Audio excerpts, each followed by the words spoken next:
Hello दोस्तों, एक बार फिर से आप सभी का स्वागत है हेल्पर टिप्स इन हिंदी में। आज की इस वीडियो में मैं आपको बताऊंगा डॉक्टर APJ अब्दुल कलाम के बारे में। इन्हें मिसाइल मैन के नाम से भी जाना जाता है। ये राष्ट्रपति भी रहे। तो चलिए पूरी जानकारी ले लेते हैं हम इस वीडियो में।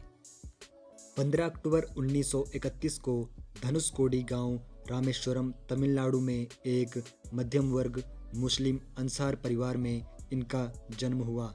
इनके पिता जैनुलाब्दीन ना तो ज़्यादा पढ़े लिखे थे, न ही पैसे वाले थे। इनके पिता मछुआरों को नाव किराए पर दिया करते थे। अब्दुल कलाम संयुक्त परिवार में रहते थे। परिवार की सदस्य संख्या का अनुमान इस बात से लगाया जा सकता है कि यह स्वयं 5 भाई एवं 5 बहन थे और घर में 3 परिवार रहा करते थे। अब्दुल कलाम के जीवन पर इनके पिता का बहुत प्रभाव रहा। वे भले ही पढ़े लिखे नहीं थे, लेकिन उनकी लगन और उनके दिए संस्कार अब्दुल कलाम के बहुत काम आए। 5 वर्ष की अवस्था में रामेश्वरम की पंचायत के प्राथमिक विद्यालय में उनका दीक्षा संस्कार हुआ था।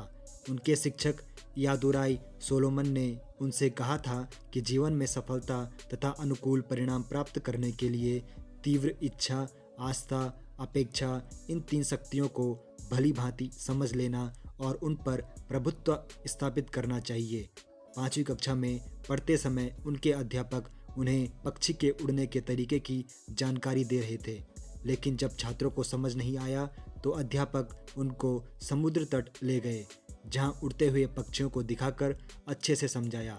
इन्हीं पक्षियों को देखकर कलाम ने तय कर लिया कि उनको भविष्य में विमान विज्ञान में ही जाना है। कलाम के गणित के अध्यापक सुबह ट्यूशन लेते थे, इसलिए वह सुबह 4 बजे गणित की ट्यूशन पढ़ने जाते थे। अब्दुल कलाम ने अपनी आरंभिक शिक्षा जारी रखने के लिए अखबार वितरित करने का भी कार्य किया था। कलाम ने 1950 में मद्रास इंस्टीट्यूट ऑफ टेक्नोलॉजी से अंतरिक्ष विज्ञान में स्नातक की उपाधि प्राप्त की है। स्नातक होने के बाद उन्होंने हावरक्राफ्ट परियोजना पर काम करने के लिए भारतीय रक्षा अनुसंधान एवं विकास संस्थान में प्रवेश किया। 1962 में वे भारतीय अंतरिक्ष अनुसंधान संगठन में आए, जहां उन्होंने सफलतापूर्वक कई उपग्रह प्रक्षेपण परियोजनाओं में अपनी भूमिका निभाई। परियोजना निदेशक के रूप में भारत के पहले स्वदेशी उपग्रह प्रक्षेपण यान SLV-3 के निर्माण में महत्वपूर्ण भूमिका निभाई, जिससे जुलाई 1982 में रोहिणी उपग्रह सफलतापूर्वक अंतरिक्ष में प्रक्षेपित किया गया था।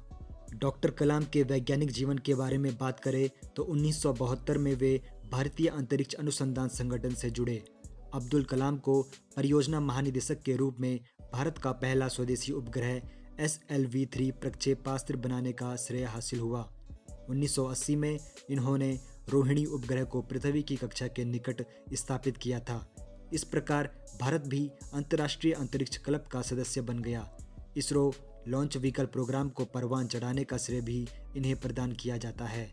कलाम ने स्वदेशी लक्ष्य भेदी नियंत्रित प्रक्षेपास्त्र गाइडेड मिसाइल्स को डिज़ाइन किया। इन्होंने अग्नि एवं पृथ्वी जैसे प्रक्षेपास्त्रों को स्वदेशी तकनीक से बनाया था। कलाम जुलाई 1992 से दिसंबर 1999 तक रक्षा मंत्री के विज्ञान सलाहकार तथा सुरक्षा शोध और विकास विभाग के सचिव थे। उन्होंने रणनीतिक प्रक्षेपास्त्र प्रणाली का उपयोग आग्नेय शास्त्रों के रूप में किया। इसी प्रकार पोखरण में दूसरी बार परमाणु परीक्षण भी परमाणु ऊर्जा के साथ मिलाकर किया। इस तरह भारत ने परमाणु हथियार के निर्माण की क्षमता प्राप्त करने में सफलता अर्जित की। कलाम ने भारत के विकास स्तर को 2020 तक विज्ञान के क्षेत्र में अत्याधुनिक करने के लिए एक विशिष्ट सोच प्रदान की। यह भारत के लिए मुख्य वैज्ञानिक सलाहकार भी रहे। 1982 में वे भारतीय रक्षा अनुसंधान एवं विकास संस्थान में वापस निदेशक के तौर पर आए और उन्होंने अपना सारा ध्यान गाइडेड मिसाइल के विकास पर केंद्रित किया। अग्नि मिसाइल और पृथ्वी मिसाइल का सफल परीक्षण का श्रेय काफ़ी कुछ उन्हीं को है। जुलाई 1992 में वे भारतीय रक्षा मंत्रालय में वैज्ञानिक सलाहकार नियुक्त हुए। उनकी देखरेख में भारत ने 1998 में पोखरण में अपना दूसरा सफल परमाणु परीक्षण किया और परमाणु शक्ति के संपन्न राष्ट्रों की सूची में हमारे देश का नाम शामिल किया।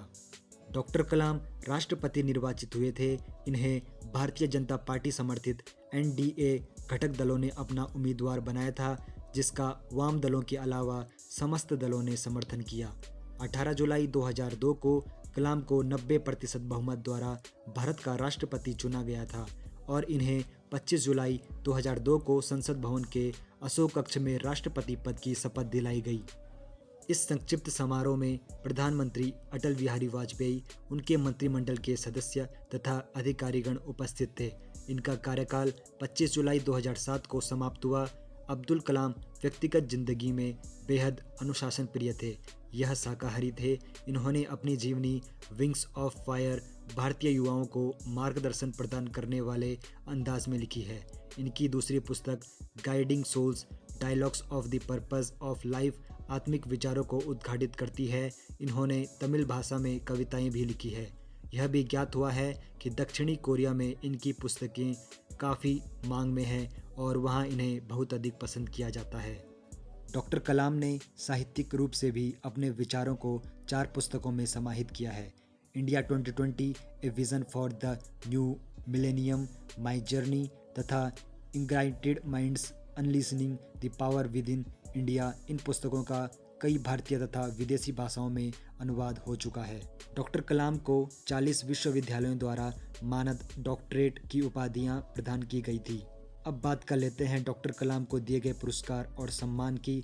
तो 1981 में डॉक्टर कलाम को पद्म भूषण दिया गया, 1990 में पद्म विभूषण, 1994 में विशिष्ट शोधार्थी, 1997 में भारत रत्न, 1997 में इंदिरा गांधी राष्ट्रीय एकता पुरस्कार, 1998 में वीर सावरकर पुरस्कार, 2000 में रामानुजन पुरस्कार, 2007 में डॉक्टर ऑफ साइंस की मानद उपाधि वुल्वरहैम्पटन विश्वविद्यालय यूनाइटेड किंगडम ने प्रदान की, 2007 में Kings Charles medal royal society United kingdom ने प्रदान की, 2007 में doctor of science and technology की मानद उपाधि कार्नेगी मेलन विश्वविद्यालय ने प्रदान की, 2008 में डॉक्टर ऑफ साइंस मानद उपाधि अलीगढ़ मुस्लिम विश्वविद्यालय अलीगढ़ ने प्रदान की, 2008 में डॉक्टर ऑफ इंजीनियरिंग मानद उपाधि नान यांग टेक्नोलॉजिकल विश्वविद्यालय सिंगापुर ने प्रदान की, 2009 में वान कार्मन विंग्स अंतर्राष्ट्रीय award California institute of technology संयुक्त राज्य अमेरिका ने प्रदान की, 2009 में हुवर मेडल ASME फाउंडेशन संयुक्त राज्य अमेरिका ने प्रदान किया, 2009 में मानद डॉक्टरेट ऑकलैंड विश्वविद्यालय ने प्रदान की, 2010 में doctor of engineering university of Waterloo ने प्रदान की, 2011 में IEEE मानद सदस्यता IEEE ने प्रदान की, 2012 में डॉक्टर ऑफ लॉज मानद उपाधि साइमन फ्रेजर विश्वविद्यालय ने प्रदान की, 2014 में डॉक्टर ऑफ साइंस एडिनबर्ग विश्वविद्यालय यूनाइटेड किंगडम ने प्रदान किया। 27 जुलाई 2015 की शाम अब्दुल कलाम भारतीय प्रबंधन संस्थान शिलोंग में रहने योग्य ग्रह पर एक व्याख्यान दे रहे थे। तब उन्हें जोरदार कार्डिक अरेस्ट, दिल का दौरा हुआ और वे बेहोश होकर गिर पड़े। लगभग 6:30 बजे गंभीर हालत में इन्हें बेथानी अस्पताल में ICU में ले जाया गया और 2 घंटे के बाद इनकी मृत्यु की पुष्टि कर दी गई और हमने उस दिन एक महान वैज्ञानिक खो लिया। तो ये थी डॉक्टर APJ अब्दुल कलाम की संक्षिप्त जीवनी। जानकारी अगर आपको पसंद आए तो चैनल को सब्सक्राइब जरूर कर लीजिए, वीडियो को लाइक एंड शेयर जरूर कर लीजिए।